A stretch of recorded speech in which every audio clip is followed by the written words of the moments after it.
Welcome to Solvetic, your channel to always learn technology easily.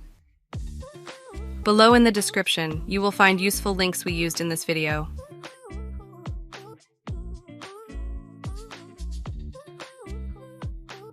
Today in Solvetic, we will see how to change language word 2025. Open your Word document. Here at the bottom, you will see the current language. You can click there and in the pop-up window change the language either for the chosen text or for the whole document. To change the general language, from the File menu, click on Options. You will go to the Language section.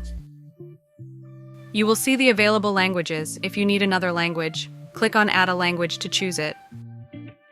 Now select the new language for Word and click on Move Up. When you click OK, you will see that Word needs to be restarted. Close Word, and when you open it again, you can check that it is in the new selected language. Hey, remember to subscribe Solvetic channel.